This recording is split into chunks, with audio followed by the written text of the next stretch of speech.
what I've been teaching about meditating with how the mind wanders off and how you come back um, could be understood, described as developing the skill of meditation, becoming more skillful. And to develop a skill is something we can develop, like developing a skill for a craft, that we get better and better at doing as we practice it. And learning a new craft or a new activity that requires skill, we're not expected to know how to do it well at the beginning, but we just practice and we learn. It becomes a skill. It becomes something that becomes maybe even second nature to do and easy to do. But in looking at how we could bring compassion or kindness to what's happening, how we can come back in a way that's peaceful and nourishing, this is also has another aspects besides being skillful. It's also, I like the word nourishing. A word that is often used is wholesome. Wholesome is that which is conducive for health. It's healthy to do this. And these two English words, skillful and wholesomeness, are represented by a single word in the ancient language of the Buddha and the Buddha's teachings.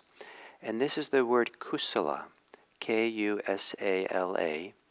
It's an extremely important word, and some translators will translate it one of those two ways and some the other. So some translate it as skillful and some as wholesome.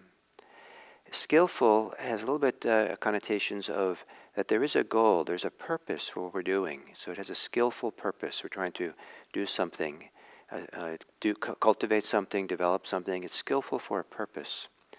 Wholesome is just healthy in and of itself. It's kind of virtuous, it's good, there's a goodness to it.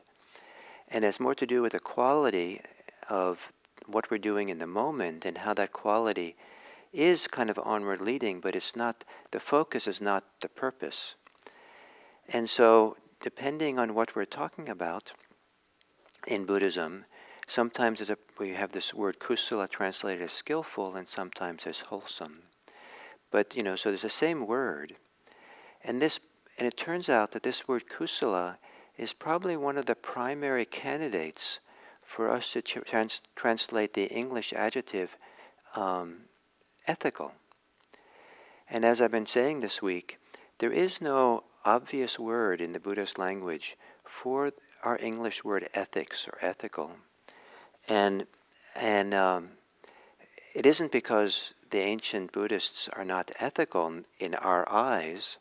It's just that they didn't look at their experience through our Western English concept of ethics, which arose in a particular cultural, historical, religious context to single out this one category called ethics and making it its own thing.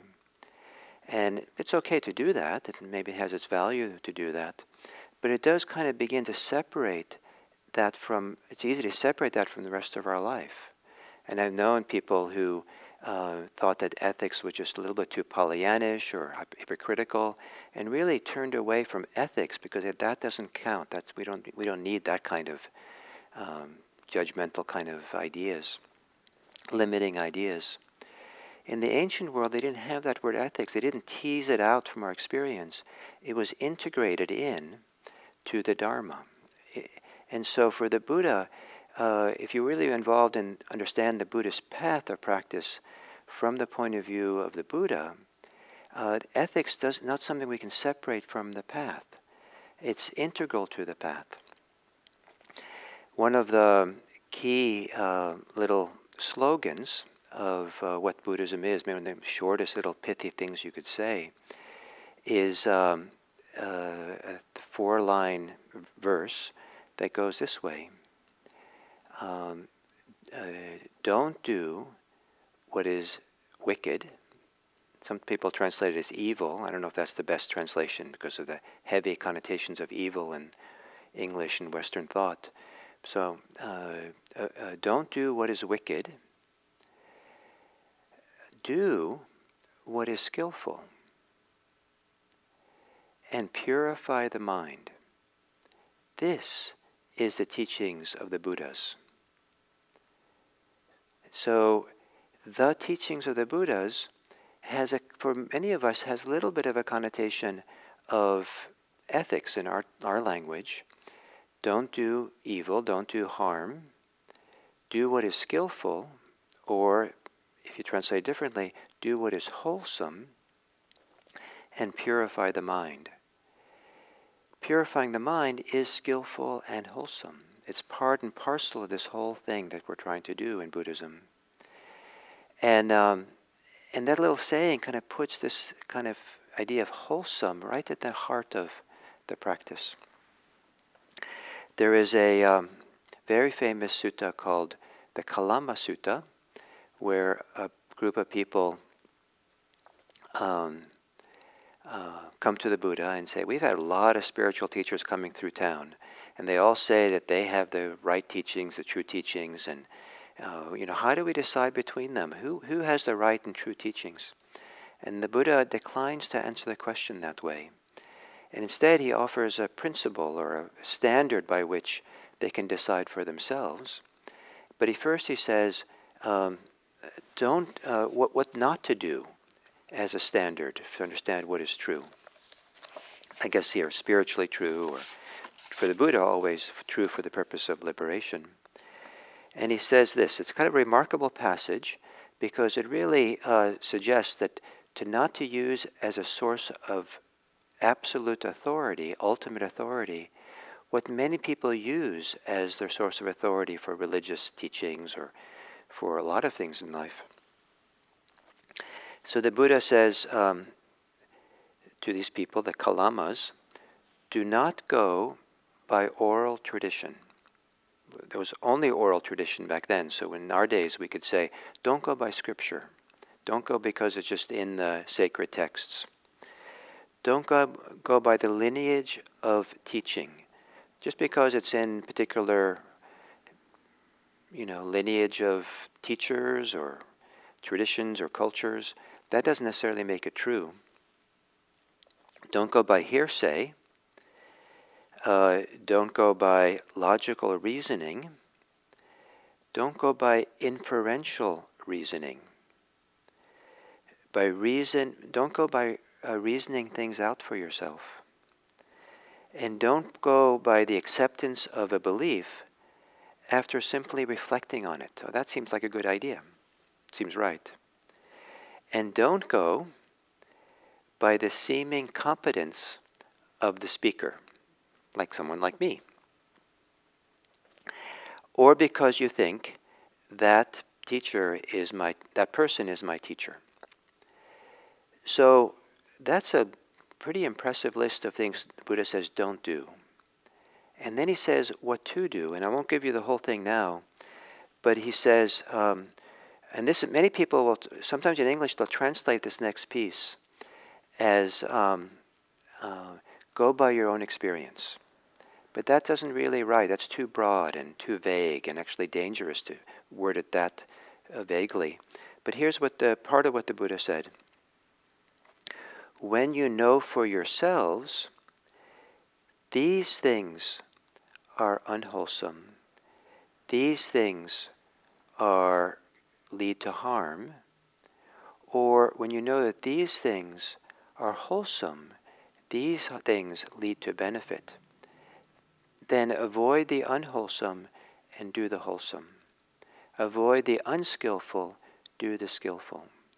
So here the assumption is that we can know for ourselves, go by our own experience, in a particular way, and that is we can know whether something is skillful, wholesome, and know whether it's not.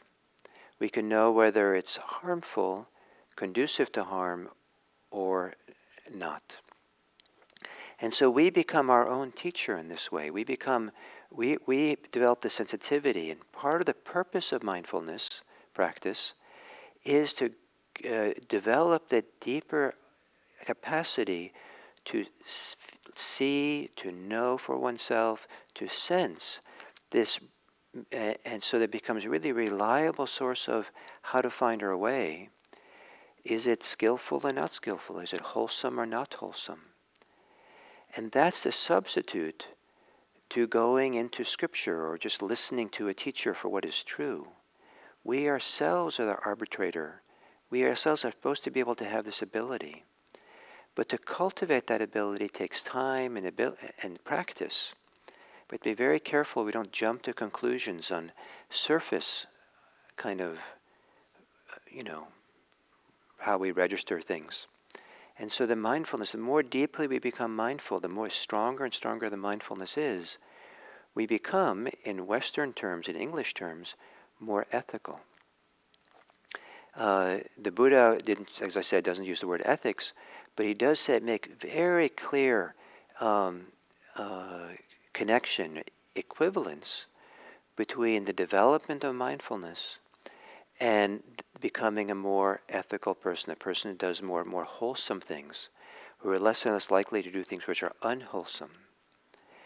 And